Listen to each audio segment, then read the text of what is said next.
The wrench slipped from Elena Rodriguez's calloused fingers as another round of laughter echoed from the mess hall. She wiped her hands on her silver coveralls and adjusted her noise-canceling headphones, trying to block out the sound of pilots sharing their latest aerial adventures. At 38, she'd mastered the art of invisibility at Nevada Air Force Base. Ghost tech strikes again, she heard someone whisper as she passed a group of young officers. The nickname had stuck for 3 years now, ever since she'd started appearing silently to fix problems and vanishing before anyone could properly thank her. They thought it was cute. They had no idea how terrifyingly accurate they were. What they didn't know was that Elena carried a secret so explosive it could reshape everything they thought they knew about combat aviation. Her official title was Basic Maintenance Engineer, specializing in radar systems, aircraft fuel loading, and HUD screen calibration. Tasks that kept her close to the machines, but invisible to the people. She preferred it that way. Some secrets were worth protecting. With silence. The morning routine never changed. Arrive at 0500 hours sharp, check the overnight maintenance logs, and begin her rounds. The hangar bay was her sanctuary, filled with the familiar hum of diagnostic equipment and the metallic smell of aviation. Fuel, here among the F-15s and F-16s. She could almost forget who she used to be. Almost. But every bolt she tightened, every system she calibrated, was a reminder of skills that once made her the most feared pilot in the sky. Captain Tyler Blackwood swaggered into the hangar with his usual entourage of young pilots, their flight suits crisp and their egos inflated from another successful training run. At 26, Blackwood was everything the Air Force wanted in. A poster boy, confident, charismatic, and completely unaware of his own limitations, or the woman who could outfly him with her eyes closed. "Hey, Ghost Tech," Blackwood called out, his voice carrying across the hangar. "Planning to fly planes. From memory? Maybe you should stick to oil changes and let the real pilots handle the flying." His buddies laughed on cue. Lieutenant Marcus Kane, barely out of flight school, added with a smirk, "Yeah, we need someone who can actually handle G-forces, not just read about them in manuals." If only they knew that the woman they were mocking had once pulled 9 Gs.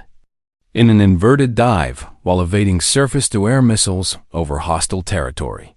Elena looked up from the fuel gauge she was calibrating, her dark hair pulled back in its usual tight bun. She could see the humor in their eyes, the casual dismissal. That came so easily to those who'd never faced real danger. She'd seen that same look in her own mirror once, years ago, when she thought she was invincible. "Just doing my job, Captain," she said quietly, her voice barely audible over the hangar's ambient noise. Blackwood stepped closer, his confidence radiating like heat from a jet engine. "Your job's to keep our birds flying, not to pretend you understand what we do up there. There's a difference between reading flight manuals and actually pulling 7 Gs in a combat turn." The other pilots nodded in agreement. They'd all heard the stories about female mechanics who'd never had what it took to make it in the cockpit.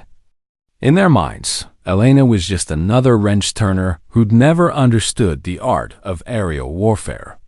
Elena's hands stilled on the fuel gauge. For a moment, she considered telling them about the time she'd outmaneuvered 3 enemy fighters in a canyon so narrow that her wingtips nearly scraped the rock walls. She thought about describing the sensation of afterburners igniting at 30,000 feet, or the split-second calculations required to line up a perfect gun run on an enemy fighter.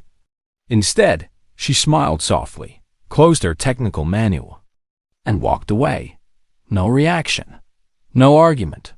Just the quiet dignity of someone who had nothing to prove to anyone. But as she rounded the corner toward the next aircraft, her fingers unconsciously traced the small scar on her left temple, a reminder of the day her canopy had spiderwebbed from missile fragments, and she'd still managed to bring her wounded F-16 home. The young pilots, didn't notice Master Sergeant Vincent Torres watching from the shadows near the tool crib. At 58, Torres had seen everything the Air Force had to offer, and something about the way Elena carried herself had always bothered him. Not bothered in a bad way, bothered like a puzzle piece that didn't quite fit where everyone assumed it belonged. He'd been watching her for months, noting the way she moved around aircraft with the unconscious familiarity of someone who'd spent serious time in cockpits. Mechanics learned to respect the machines, but they didn't caress control surfaces like old lovers or check flight computer displays with the intensity of someone who trusted their life to those same systems. You? No, Torres said quietly to his assistant, Technical Sergeant Maria Gonzalez. That woman knows more about flying than she lets on. Gonzalez glanced toward Elena, who was now performing a routine inspection on an F-15's engine intake. What makes you say that, Sergeant? Watch her hands, Torres replied. She's not just checking for foreign object damage. She's feeling for stress fractures in the metal that could affect flight performance. That's not maintenance thinking. That's pilot thinking. Torres had no idea he was watching one of the most decorated combat pilots in Air Force history, someone whose classified missions had been studied in war colleges around the world. As if sensing their attention, Elena looked up and met Torres's eyes across the hangar. For just a moment, he saw something flicker in her expression, a depth of knowledge and experience that seemed impossible for someone with her official record. Then it was gone, replaced by the familiar mask of professional competence. The rest of the day passed in routine maintenance tasks, but Torres couldn't shake the feeling that there was more to Elena Rodriguez than anyone realized. He'd seen enough classified personnel files to know that sometimes the most dangerous people were the ones who worked hardest to appear ordinary. That evening, as Elena packed up her tools and prepared to leave for her small apartment off base, she didn't notice Torres making a discreet phone call to someone in the personnel records office. She was too busy trying not to think about the photo hidden in her dresser drawer. 5 pilots in flight suits, arms crossed, standing in front of an F-16 with Phoenix Squadron painted on the nose. She was in the center of that photograph. The only woman, the youngest face wearing captain's bars. 4 of those pilots were dead now. She was the only survivor of Phoenix Squadron, and the only one who remembered what it felt like to be truly alive in the sky.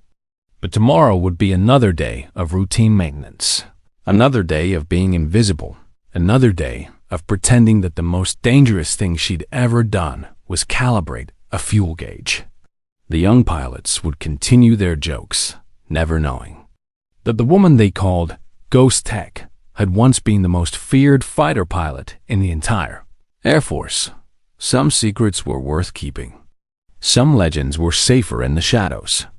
At least, that's what she told herself every night when she lay awake, listening to the sound of jets taking off in the distance and remembering what it felt like to soar.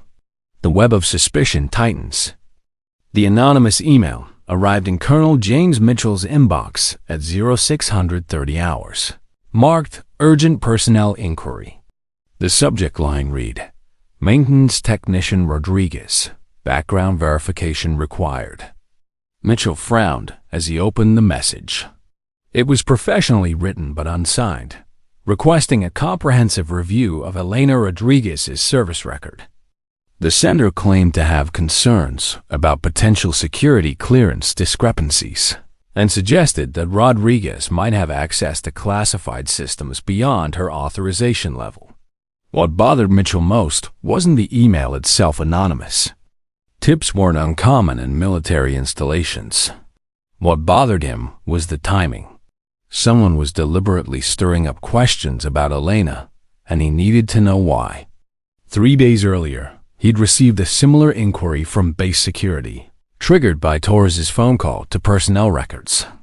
Meanwhile, Elena was having the worst morning of her 8-year exile.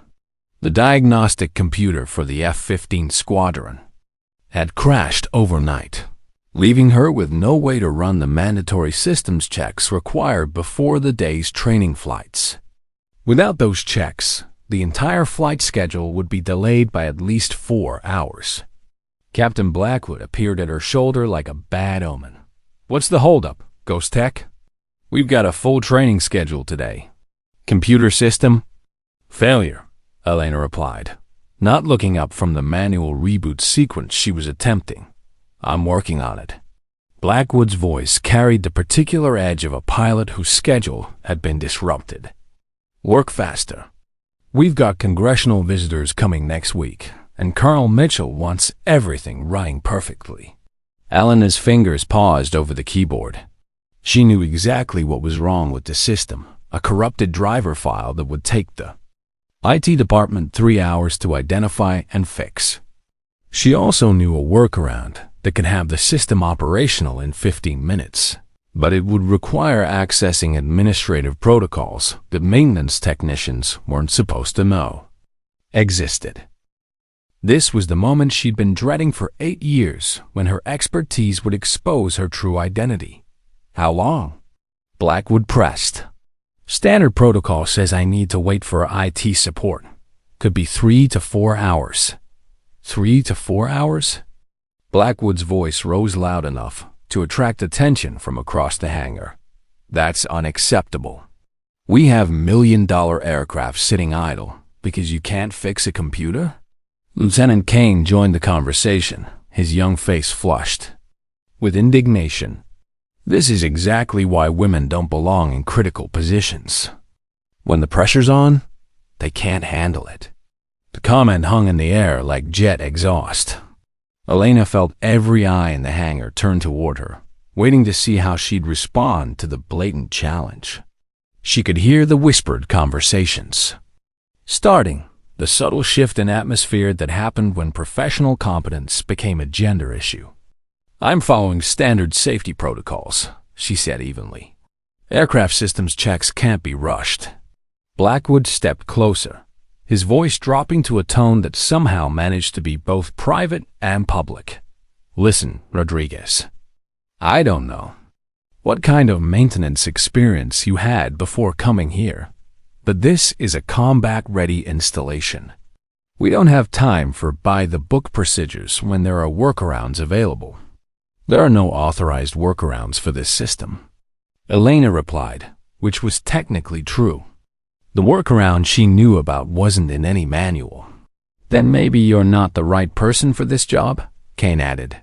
"Maybe we need someone who can think outside the box when the situation demands it."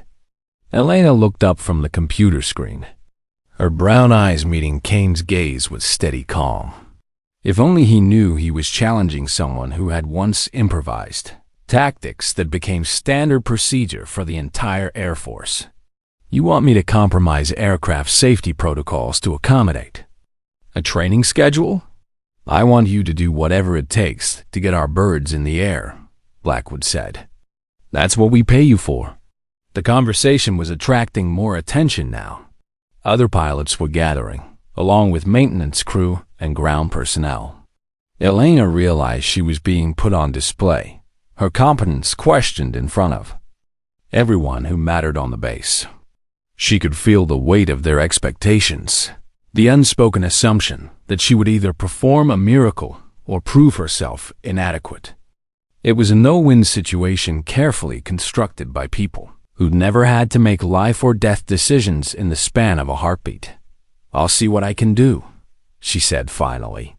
Elena turned back to the computer, her fingers moving across the keyboard with practiced efficiency. She accessed the system's diagnostic mode, bypassed the corrupted driver through a backdoor protocol, and manually initiated the aircraft interface sequence. The screen flickered twice, then displayed the familiar green status indicators. "Systems online," she announced. "You can begin your pre-flight checks." The hangar erupted in surprised murmurs. Blackwood stared at the screen, his expression shifting from irritation to confusion to something that might have been suspicion. "How did you do that?" he asked. "Experience," Elena replied, already moving toward the next aircraft. But Torres was watching from the shadows again, and this time he wasn't the only one taking notes. Technical Sergeant Gonzalez had filmed the entire exchange on her phone, supposedly for training purposes. The timestamp would show that Elena had accomplished in 12 minutes what should have taken the IT department 4 hours.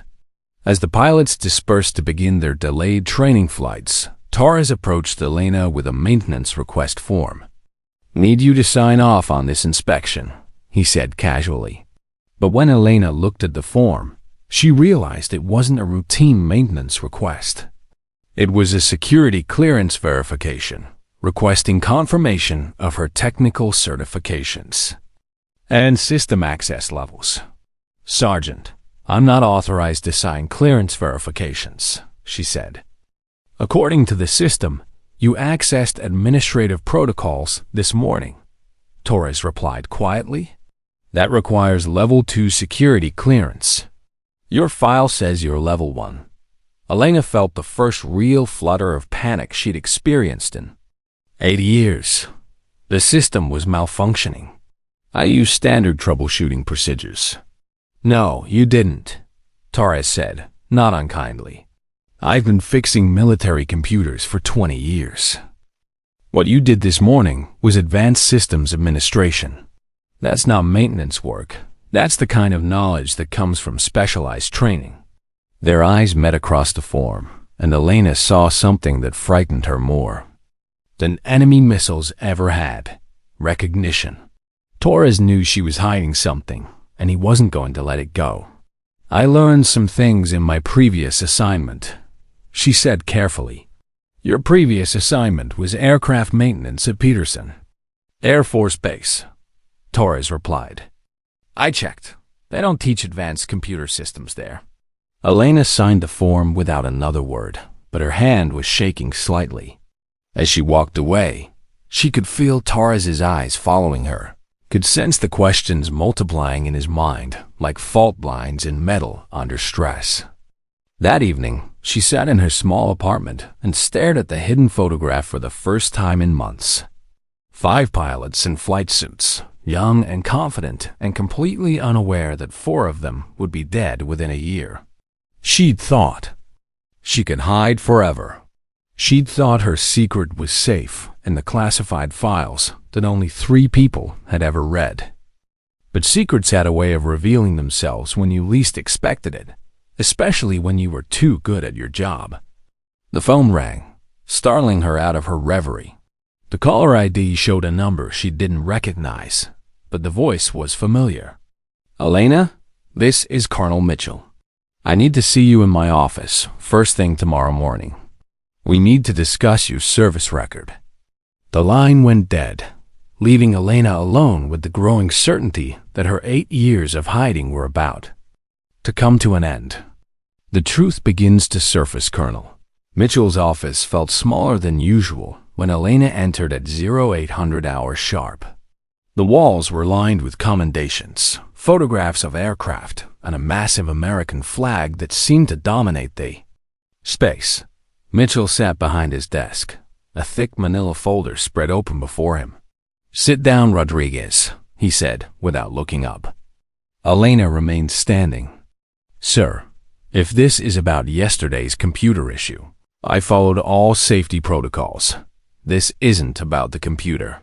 Mitchell finally looked up, his gray eyes sharp with the kind of scrutiny that made junior officers sweat. "This is about your background check."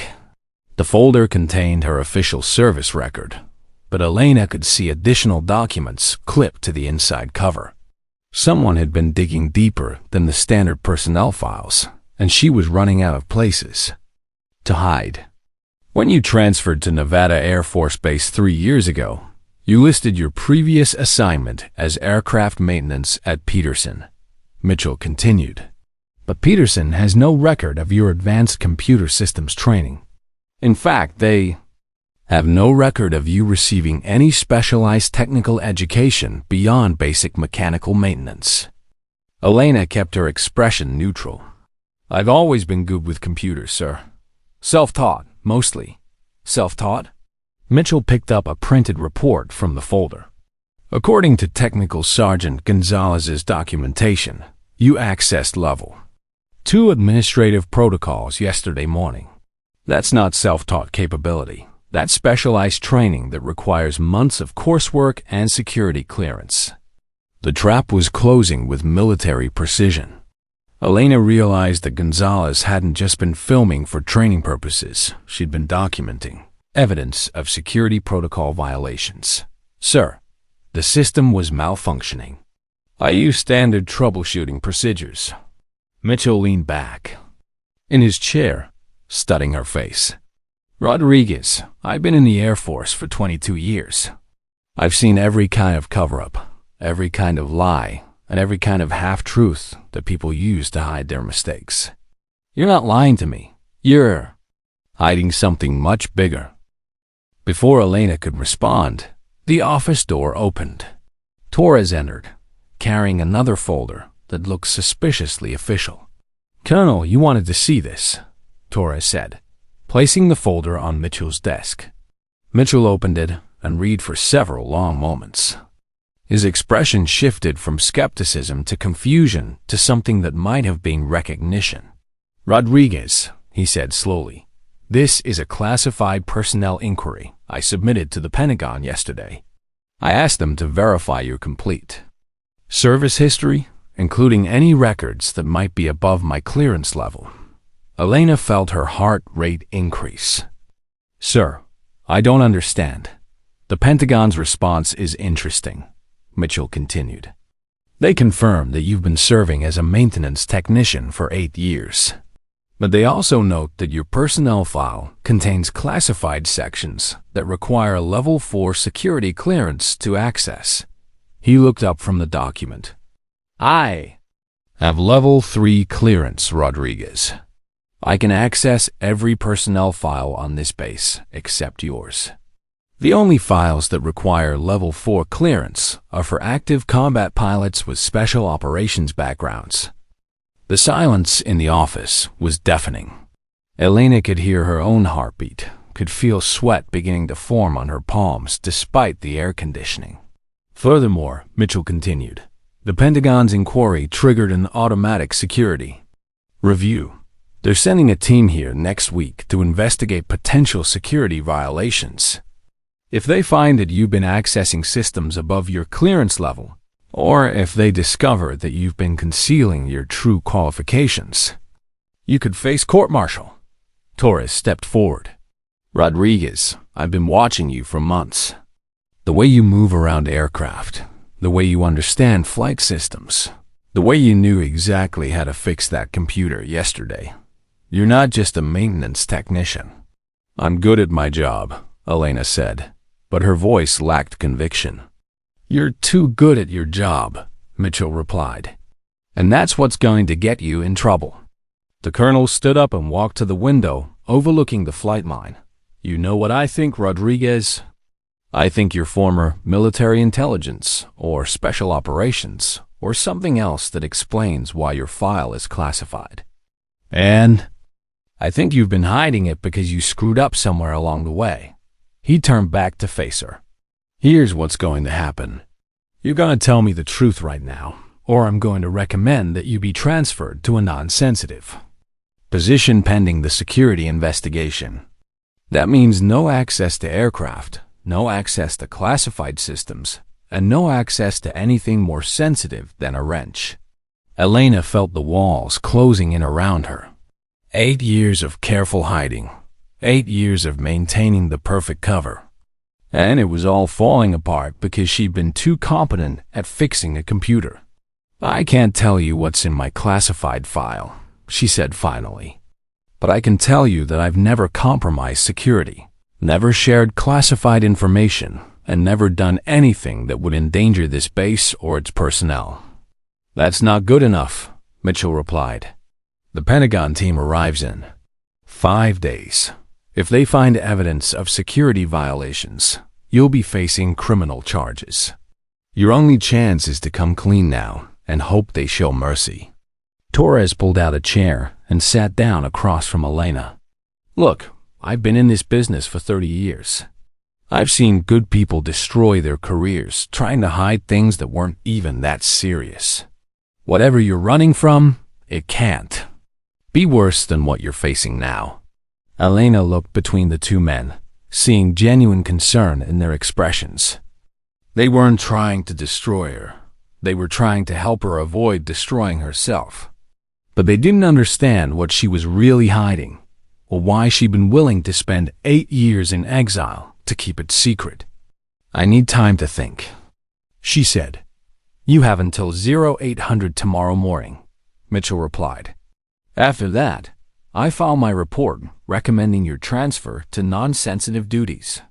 Once that happens, the investigation becomes automatic, and there's nothing I can do to help you." As Elena walked back to the hangar, she felt the weight of every decision she'd made over the past 8 years. She'd thought she was protecting herself by hiding, but she'd actually been building a house of cards that was finally collapsing. The young pilots were already in the air for their morning training flights, their voices crackling over the radio as they practiced combat maneuvers. Captain Blackwood's voice came through the speakers, calling out altitude and heading changes, with the casual confidence of someone who'd never faced real danger. Elena stood in the middle of the hangar, surrounded by the aircraft she'd been maintaining for 3 years, and realized that her time as Ghost Tech was coming to an end. The only question was whether she'd go out quietly or finally reveal the truth that had been burning inside her for 8 years.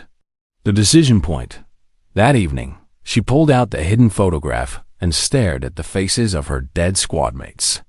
Lieutenant Diana Martinez shot down over hostile territory. Captain Robert Chun, killed in a training accident. Major Alex Thompson died in a mid-air collision.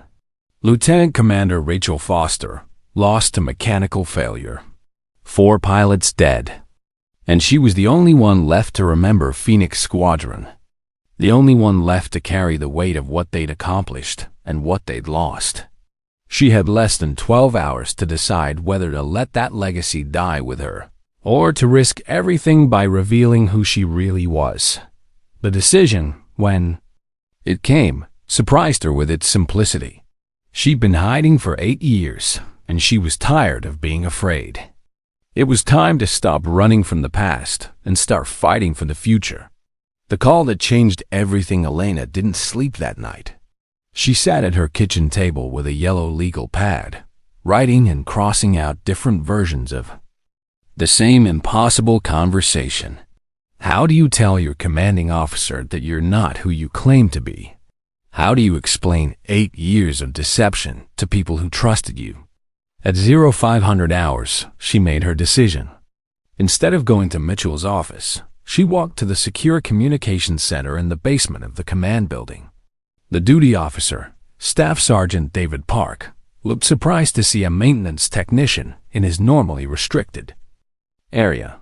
"I need to make a classified call," Elena said, presenting her ID card. Park checked her credentials against his access list. "Sorry, Rodriguez. Maintenance personnel don't have authorization for secure communications." "Check again," Elena said quietly.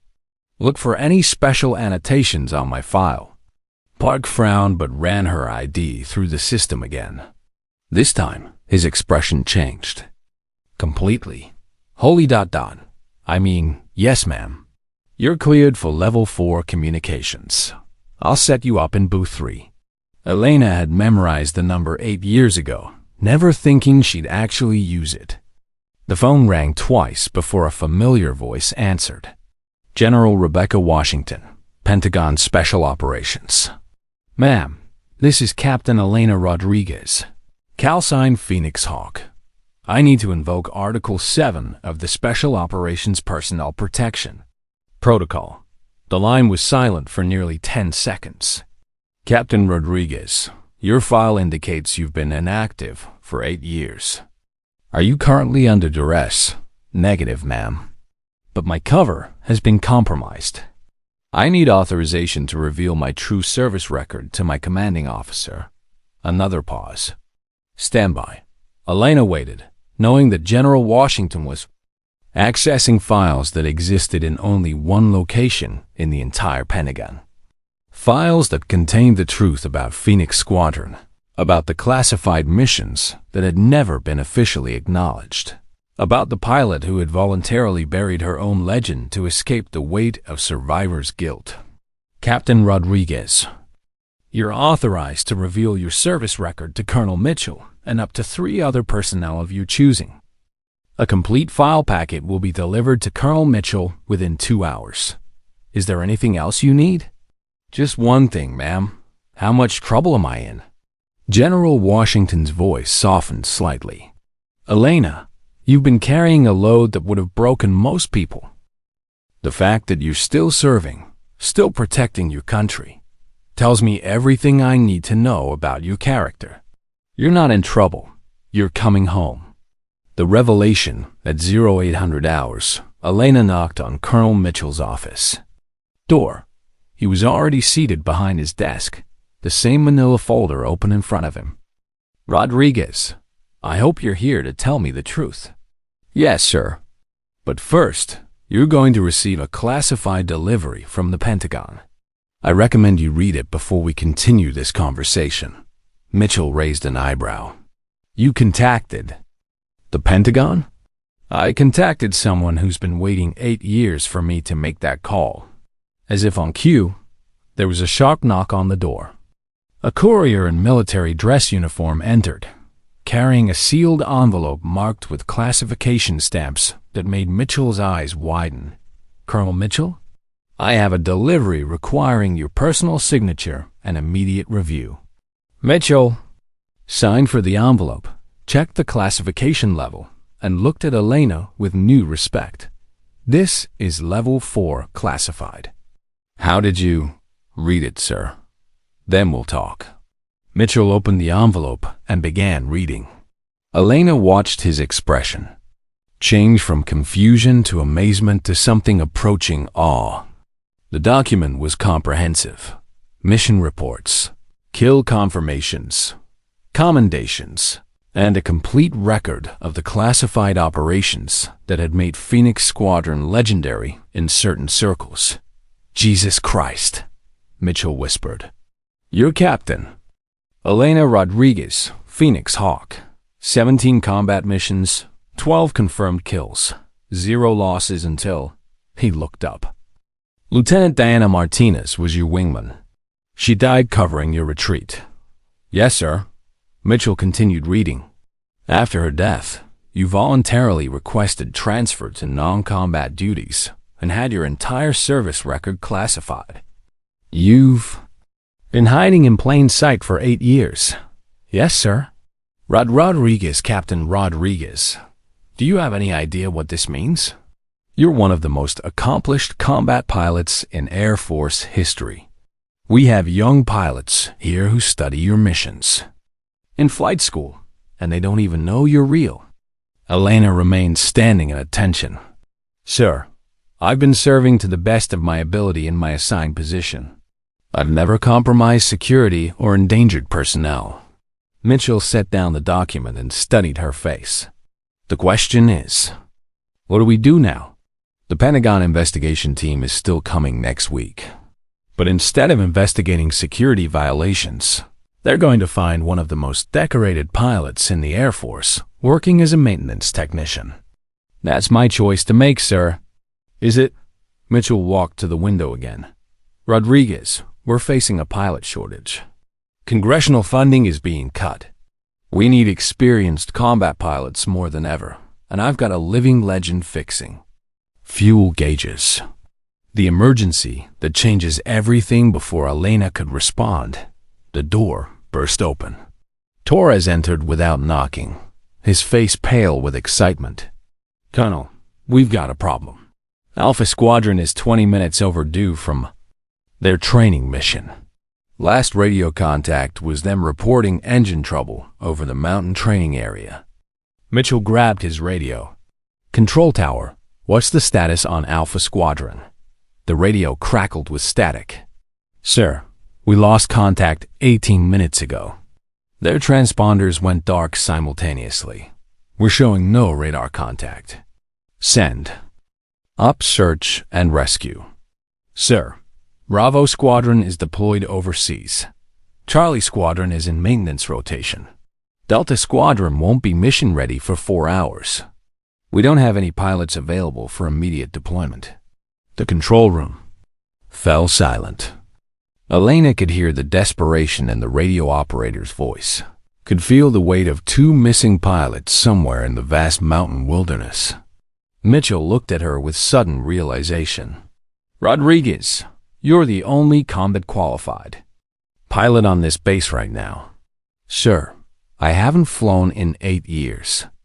I'm not current on procedures, not cleared for combat operations. You're cleared for whatever I say you're cleared for, Mitchell interrupted. And according to this file, you've got more combat experience than every other pilot on this base combined. Torres stepped forward. Captain, there are 2 pilots out there who might be alive. They need help now, not in 4 hours. Elena felt the familiar weight of command decisions settling on her shoulders. It was the same feeling she'd had 18 times before, the moment when everything else faded away except the mission and the people who needed her. Sir, I'll need access to an F-15 Strike Eagle, and I'll need someone to verify that the aircraft is combat ready. Done, Mitchell said. Torres, get Captain Rodriguez whatever she needs. As they rushed toward the hangar, Elena felt something she hadn't experienced in 8 years. The electric anticipation of getting back in the cockpit where she belonged. The Ghost Tech was about to become Phoenix Hawk again, and this time, she wasn't going to hide from who she really was. Returned to the sky, the F-15 Strike Eagle sat in the hangar like a sleeping predator, its twin engines gleaming under the fluorescent lights. Elena approached the aircraft with the careful reverence of someone returning to a sacred place after a long exile. She's fully fueled and weapons ready, Torres reported, running through the pre-flight checklist. All systems show green. But Captain, this bird's been configured for air-to-air combat. If Alpha Squadron went down in the mountains, you might need ground attack capabilities. Elena was already climbing into the cockpit, her hands moving over.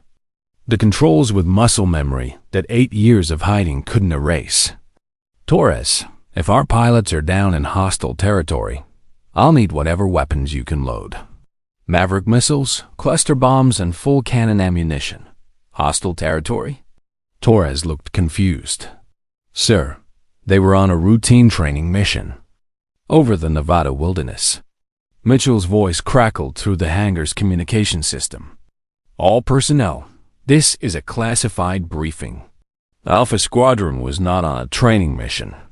They were conducting a reconnaissance flight along the Arizona border, investigating reports of illegal weapons trafficking.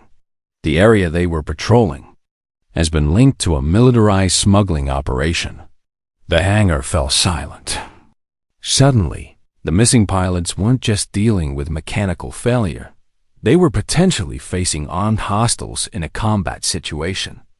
Control tower, this is Phoenix Hawk, Elena said, her voice steady and professional.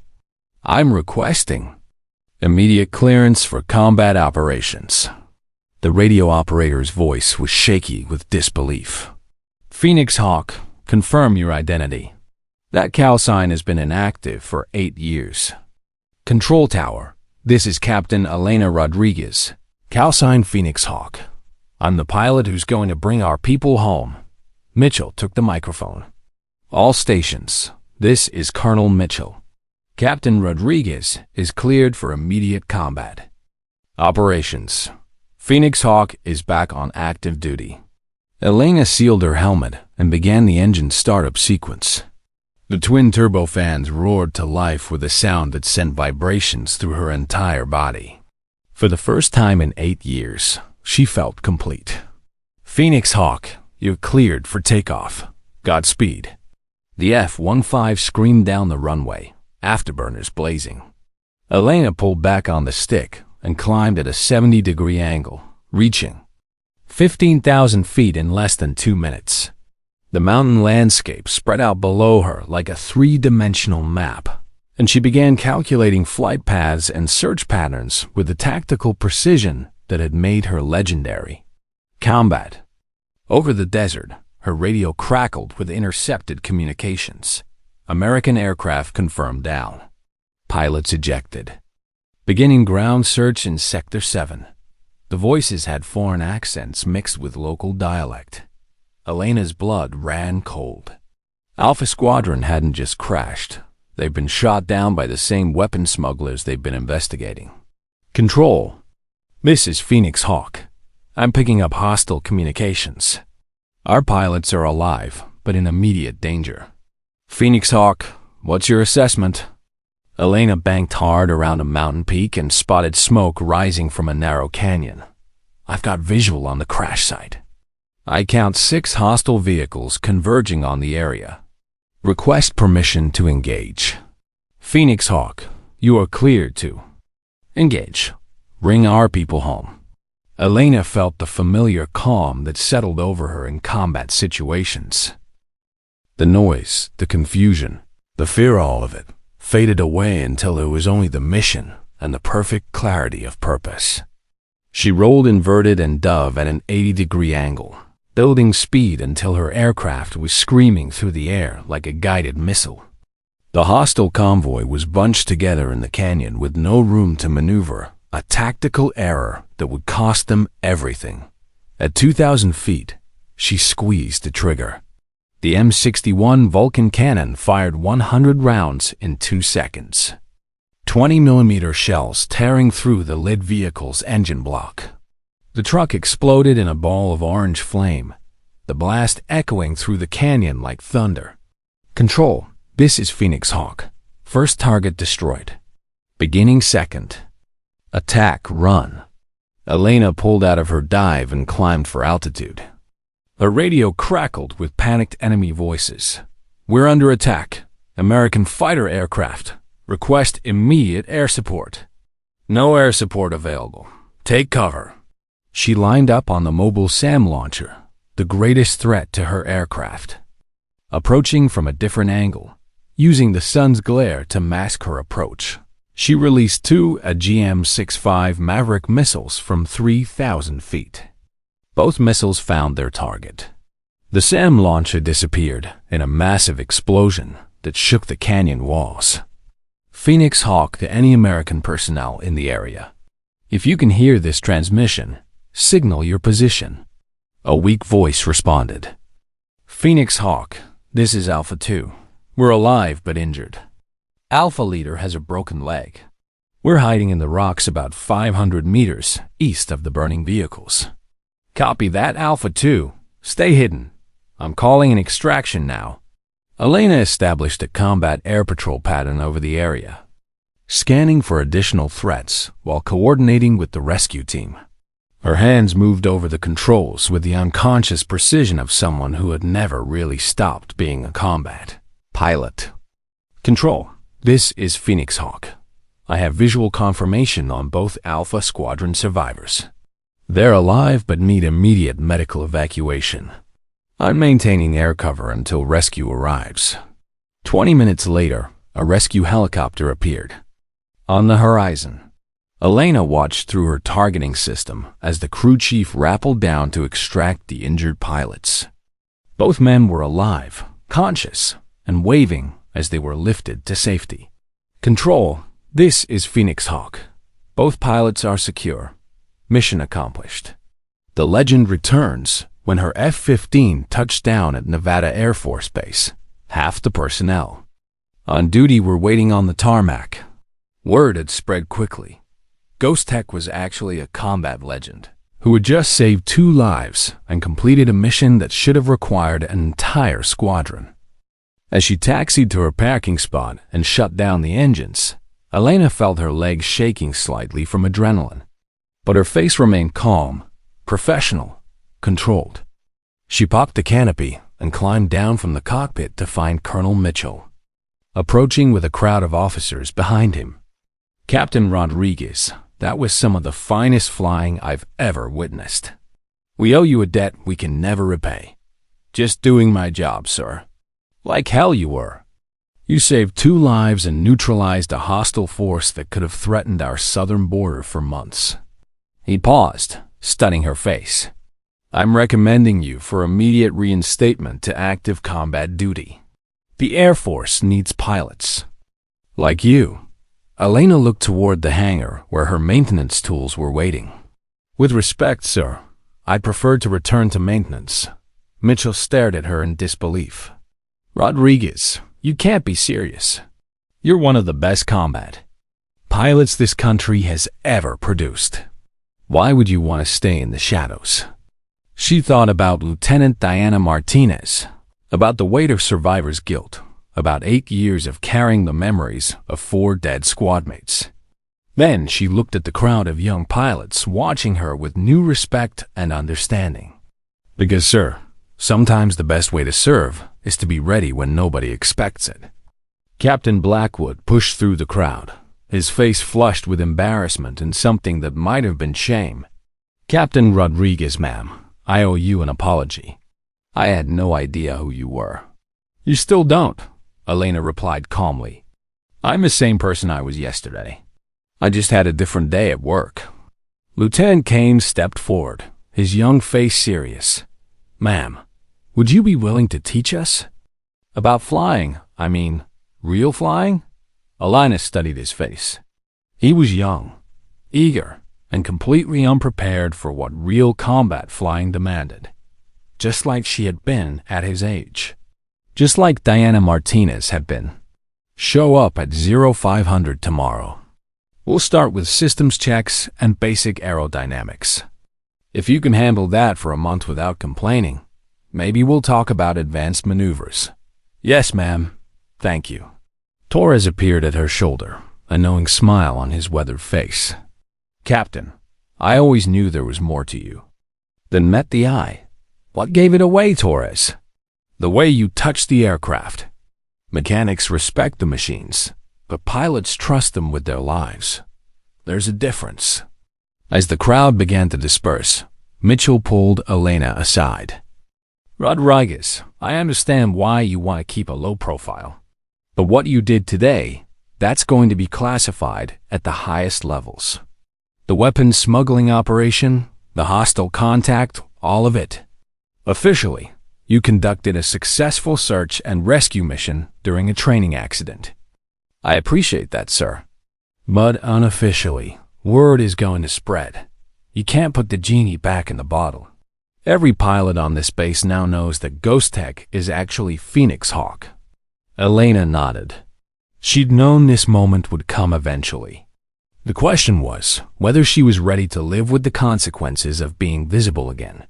A new beginning that evening. She found a package outside her quarters.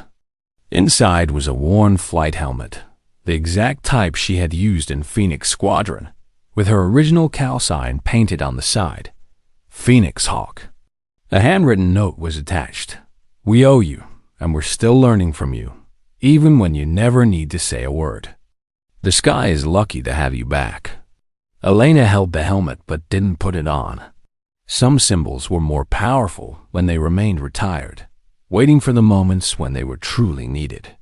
The next morning, she arrived at the hangar at 500 hours to find Kane and 3 other young pilots waiting for her.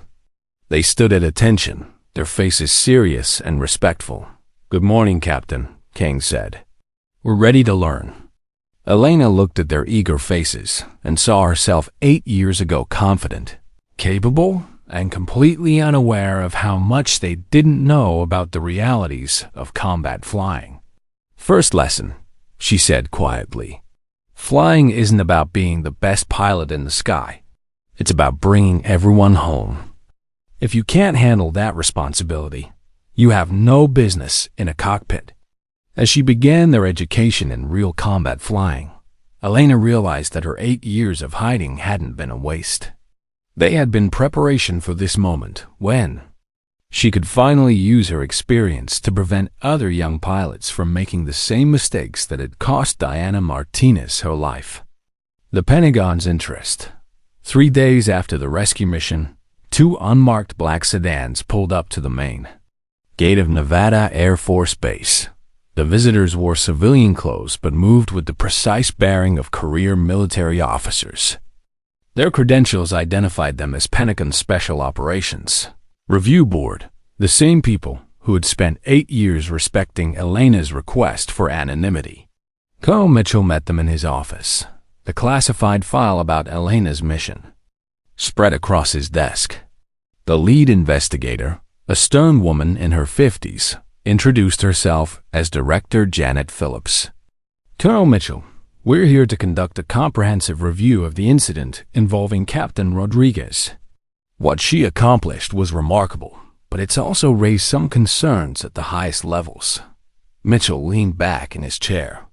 What kind of concerns? The kind that happen when one of our most classified pilots suddenly resurfaces and engages hostile forces without proper authorization. Phillips replied. Captain Rodriguez has been inactive for 8 years. She underwent no recent training, no qualification updates, no psychological evaluation. Yet she single-handedly neutralized a heavily armed smuggling operation. The second investigator, a younger man named Agent Mark Reynolds, pulled out a tablet.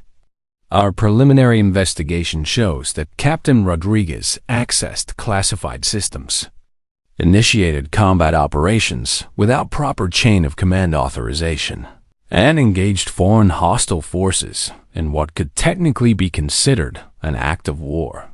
Mitchell felt his temper rising. She saved 2 American pilots who were under fire from enemy forces. What exactly are you questioning? We're questioning whether someone with her psychological profile should have access to combat aircraft, Phillips said. Captain Rodriguez requested transfer to non-combat duties after experiencing severe trauma. She's been hiding her identity for 8 years. That suggests significant psychological issues that could affect her judgment in combat situations. Her judgment seemed pretty solid when she was pulling our people out of a hot zone, Mitchell replied. Reynolds consulted his tablet. Colonel, Captain Rodriguez violated at least 12 different protocols during her mission. She engaged hostile forces without positive identification. She operated outside her assigned area of responsibility. And she used lethal force without going through proper escalation procedures. She did what was necessary to complete the mission. That's exactly the problem, Phillips said. Captain Rodriguez operates outside normal command structures. She makes her own rules, follows her own protocols. That makes her extremely dangerous, regardless of her intentions. Mitchell stood up and walked to his window overlooking the flight line. Director Phillips, are you here to investigate Captain Rodriguez, or are you here to recruit her? The question hung in the air for several moments. Phillips and Reynolds exchanged glances, some kind of silent communication passing between them. Both, Phillips finally admitted. The Pentagon is facing a crisis, Colonel. We're losing experienced combat pilots faster than we can train new ones. Budget cuts are forcing us to reduce pilot training programs just when international tensions are increasing. We need people like Captain Rodriguez. But we also need people who can follow orders, Reynolds added. Captain Rodriguez has demonstrated that she's willing to ignore chain of command when she thinks the situation requires it. That's problematic for military discipline. Mitchell turned back to face them. What exactly are you proposing? Phillips opened a briefcase and pulled out another classified folder. We want to offer Captain Rodriguez a position with the Pentagon Special Operations Aviation Unit. It's a small, elite group of pilots who handle classified missions that require exceptional skill and discretion. Essentially, we want her to do officially what she's been doing unofficially, Reynolds explained. Operating outside normal command structures, taking on missions that other pilots can't handle, maintaining a low profile while delivering exceptional results. Mitchell studied the folder. And if she refuses? Then she returns to maintenance duties, and we pretend this conversation never happened, Phillips said. But Colonel, we both know that's not a sustainable solution. Captain Rodriguez is too skilled to waste on fuel gauges, and after what happened this week, she's too visible to maintain her cover. The vanishing act. Before Mitchell could respond, there was a knock on his office door. Torres entered, his expression grim. Colonel, we've got a problem. Captain Rodriguez didn't report for duty this morning. Her apartment manager says she packed up and left sometime during the night. No forwarding address, no contact information. Phillips and Reynolds looked at each other with alarm. She ran? Reynolds asked. Looks that way. Torres confirmed. Left a note saying she was taking emergency leave and would be in touch when she was ready. Mitchell felt a sinking sensation in his stomach. Any idea where she might have gone? Her personnel file lists next of kin as her uncle in Colorado. But we called, and he hasn't heard from Captain Rodriguez in months. Phillips stood up abruptly. Gentlemen, we have a serious security issue. Captain Rodriguez has access to classified information about current operations, and she's just disappeared without authorization. This is now a matter of national security. Reynolds was already on his phone, calling in resources. I'm initiating a federal search. We'll have her located within 24 hours. But Mitchell was thinking about his conversation with Elena, about the way she'd looked when she talked about preferring to serve in the shadows. He had a feeling that if Phoenix Hawk didn't want to be found, she wouldn't be, in the Wyoming wilderness. Meanwhile, 300 miles away, Elena was sitting in a small diner in Wyoming, reading news reports about the training accident that had resulted in 2 pilots being rescued. The official story made no mention of hostile forces, weapons, smuggling, or combat operations. It was exactly the kind of careful cover-up that she'd expected. Her phone buzzed with another call from an unknown number. She'd been getting them all morning, probably Pentagon investigators trying to track her down. She turned off the phone and paid for her coffee. The truth was, she hadn't run because she was afraid of the Pentagon's offer. She'd run because she was afraid she might accept it. The feeling of being back in the cockpit, of using her skills to save lives, of finally being who she really was, it had been intoxicating. But she'd learned 8 years ago that being Phoenix Hawk came with a price. People followed her into danger, trusted her judgment, depended on her skills. And sometimes, despite her best efforts, they died. She wasn't sure she was ready to carry that weight again. But as she drove through the Wyoming wilderness, she couldn't shake the memory of Kane and the other young pilots waiting for her at 0500 hours, eager to learn from someone who understood the realities of combat flying. Maybe running away wasn't the answer. Maybe it was time to stop hiding from who she was and start using her experience to make sure the next generation was better prepared than she had been. The phone rang again. This time, she answered it. Captain Rodriguez, this is General Rebecca. Washington, we need to talk. The final choice General Washington's voice was calm but firm. Captain Rodriguez, you have 24 hours to report to Peterson Air Force Base in Colorado Springs. After that, your disappearance becomes a federal fugitive matter. Elena pulled over at a rest stop, the weight of 8 years of running finally catching up with her. General, with respect, I never asked to be dragged back into this world. No, but the world needs you in it, Washington replied. Elena, I've been protecting your secret for 8 years because I believe you needed time to heal. But what happened at Nevada Air Force Base proves that you're ready to serve again. Ma'am, I saved 2 pilots. That doesn't mean I'm ready to be responsible for an entire squadron again. It means you're exactly who we need for the job I'm offering.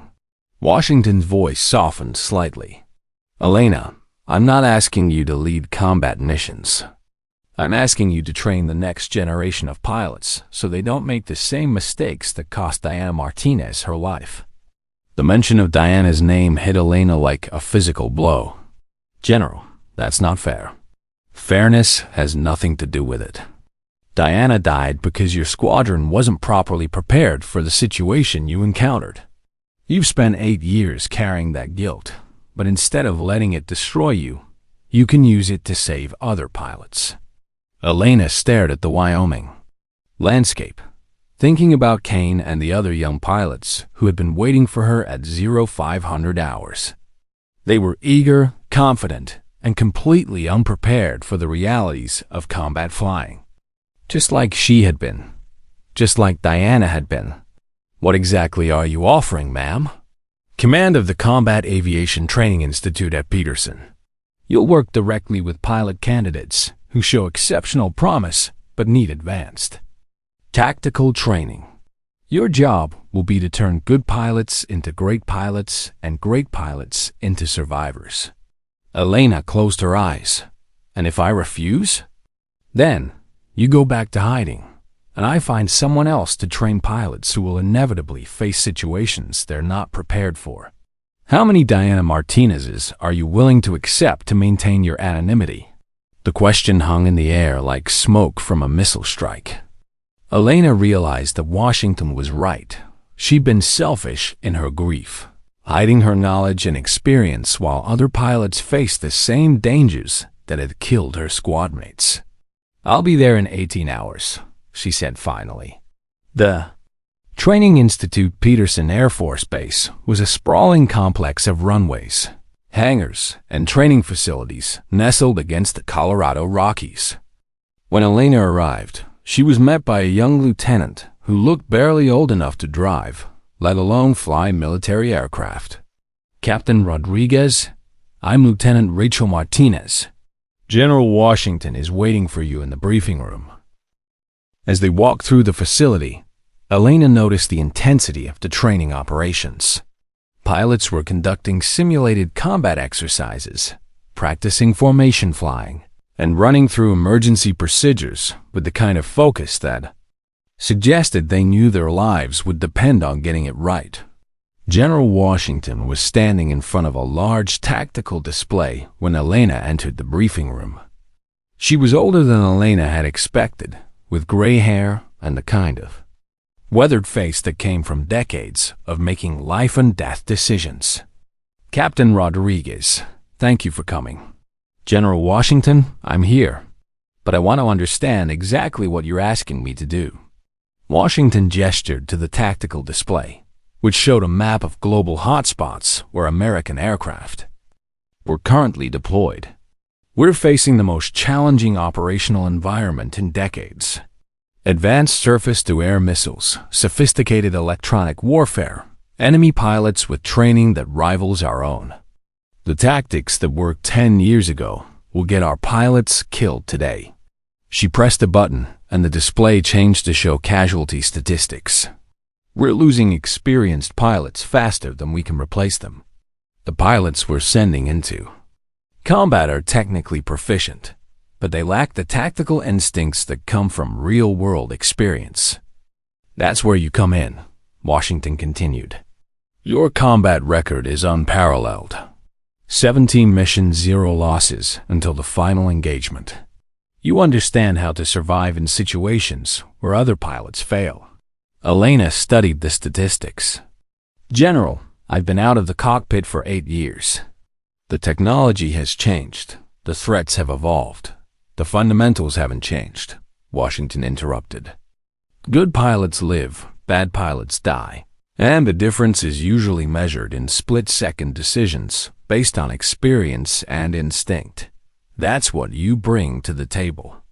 Washington pulled out a chair and sat down across from Elena. I'm not asking you to fly combat missions.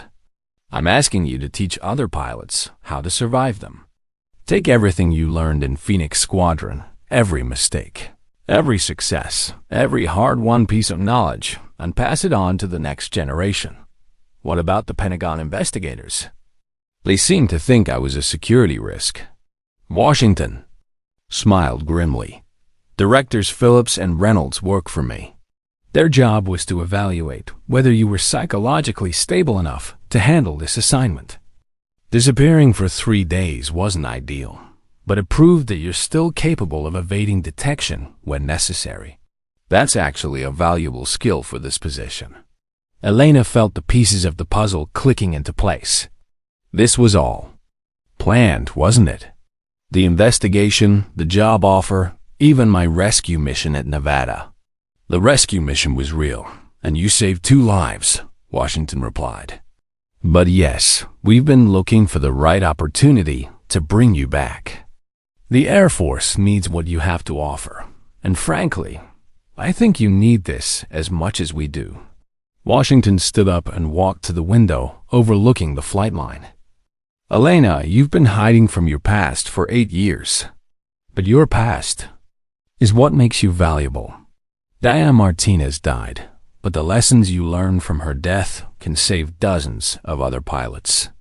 What if I fail? What if the pilots I train make the same mistakes anyway? Then you'll have done everything you could to prepare them. That's all any of us can do. Washington turned back to face her. The alternative is to let them learn through trial and error, and we both know how that usually ends.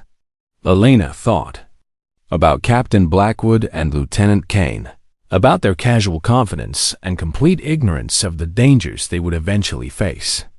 She thought about Diana Martinez, dying alone in a burning cockpit while covering Elena's retreat. She thought about 8 years of maintenance work, 8 years of hiding her knowledge while other pilots made preventable mistakes. General, I have one condition. Name it. I want complete autonomy over training methods and curriculum. No interference from Pentagon bureaucrats who think they understand combat flying but have never been shot at. Washington smiled. Done. You'll report directly to me, and I'll handle any political complications that arise. Elena stood up and extended her hand. When do I start? Tomorrow. Your first class consists of 12 pilots who've been selected for advanced tactical training. They're all technically proficient, but they need someone to teach them how to think like combat pilots. As they shook hands, Washington added, Elena, welcome back to the war. 6 months later that evening, Elena sat in her new quarters and opened a file containing profiles of her first students. 12 young pilots, all eager to prove themselves, all confident in their abilities, all completely unaware of how much they didn't know. She thought about Diana Martinez, about the price of inadequate preparation, about the responsibility of turning these young aviators into survivors. For the first time in 8 years, Elena Rodriguez felt like she was exactly where she belonged. 6 months later, Elena stood in the same briefing room where General Washington had convinced her to return to active duty. But this time, she wasn't alone. 12 pilots in flight suits sat at attention, their faces bearing the kind of focused intensity that came from training under someone who had actually survived everything they were learning to face. Lieutenant Kane raised his hand. Captain Rodriguez, permission to speak? Granted. Ma'am, I wanted to thank you for what you taught us about situational awareness. Last week, during the red flag exercise, I detected in an incoming SAM that the computer systems missed. The techniques you showed us about reading terrain and anticipating threats probably saved my life. Elena nodded, feeling a familiar mixture of pride and responsibility. That's exactly why we train, Lieutenant. Real combat isn't about following checklists. It's about recognizing danger before it becomes lethal. Captain Jessica Chun, one of the few women in the program, spoke up. Captain, what you said about trusting your instincts, even when the instruments disagree, that resonated with me. In civilian flying, we're taught to trust the gauges over our feelings. But in combat, sometimes your gut knows things that sensors can't detect. Your instruments can lie, malfunction, or be compromised by enemy jamming, Elena replied. Your instincts are harder to fool if you train them properly. She walked to the tactical display and brought up a mission scenario. Today's exercise is based on a real engagement from 2017. Phoenix. Squadron was tasked with intercepting a high-value target convoy moving through mountainous terrain. Intelligence suggested light resistance, minimal anti-aircraft capability. The pilots leaned forward, recognizing this as one of Elena's actual combat missions. She rarely shared details from her service record, but when she did, it was always to illustrate a crucial lesson. What actually happened was a sophisticated ambush. The enemy had positioned mobile SAM units in concealed locations, used electronic jamming to degrade our communications, and set up the convoy as bait to draw bots into a kill zone. She pressed a button, and the display showed the tactical situation as it had actually unfolded. My wingman, Lieutenant Martinez, detected the trap before I did. She called for an immediate abort and began evasive maneuvers. I should have listened. To her, the briefing room was completely silent. Everyone knew this was the mission that had cost Martinez her life and ended Alana's combat career. Instead, I pressed the attack. I thought I knew better. I thought my experience and training made me invulnerable. Elena's voice remained steady, but the weight of 8 years of guilt was evident. Martinez died covering my retreat. She died because I was too arrogant to listen to good advice from someone with less experience. Lieutenant Kane spoke carefully. Ma'am, from what we've studied, your decision was tactically sound based on the intelligence available at the time. That's exactly the kind of thinking that gets pilots killed, Elena replied sharply. Tactics change, intelligence is often wrong, and the enemy gets a vote in how every engagement unfolds. The moment you think you have everything figured out is the moment you become vulnerable. She turned back to the display. The lesson here isn't about specific tactics or procedures. It's about humility. No matter how experienced you become, no matter how many successful missions you complete, you're always one mistake away from disaster. The final mission after the pilots were dismissed, General Washington entered the briefing room. How are they progressing? Better than I expected, Elena replied. Kane shows real promise. He's got good instincts, and he's not afraid to ask questions. Chun is technically excellent and thinks strategically. The whole group is starting to gel as a unit. Any concerns? Elena considered the question. They're all still a little too eager to prove themselves. That's natural at their experience level, but it's also dangerous. Combat aviation isn't about heroics. It's about completing the mission and bringing everyone home. Washington pulled out a folder marked with classification stamps. Speaking of missions, we've got a request from CENTCOM. They want to borrow some of our advanced tactical training graduates for a special operation in the Middle East. Elena felt her stomach tighten. These pilots aren't ready for real combat operations. They need at least 6 more months of training. I agree, but the operational commanders are pressuring us to accelerate the program. They need experienced pilots now, not next year. General, with respect, that's exactly the kind of pressure that led to Martinez's death. Rushing pilots into combat before they're ready is a recipe for casualties. Washington closed the folder. I told CENTCOM the same thing. Our pilots graduate when you say they're ready, not when some staff officer decides he needs warm bodies in cockpits. Elena felt a wave of relief. Thank you, ma'am. Don't thank me yet. There's something else.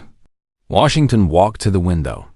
The Pentagon is creating a new elite aviation unit, the Tactical Combat Squadron. They want you to command it. Ma'am, I'm happy where I am. Training pilots is important work. It is. But this would be training and leading the best pilots in the Air Force. Handpicked volunteers. Unlimited resources, missions that other units can't handle. Washington turned back to face her. It's a chance to build the kind of squadron that could have prevented what happened to Martinez. Elena thought about her current students, about the responsibility of command, about the weight of other people's lives hanging on her decisions. I need time to consider it. Take all the time you need. But Elena, you've spent 8 years hiding from leadership. Maybe it's time to embrace it. That evening, Elena walked out to the flight line and stood beneath the wing of an F-22 Raptor. The aircraft was beautiful and deadly, representing the pinnacle of American aviation technology. In the right hands, it was nearly invincible. In the wrong hands, it was just another expensive way to get pilots killed. Her phone buzzed with a text message from Lieutenant Kane. "Captain, thank you for everything you've taught us. Whatever you decide about the new command, know that you've already made a difference. Martinez would be proud."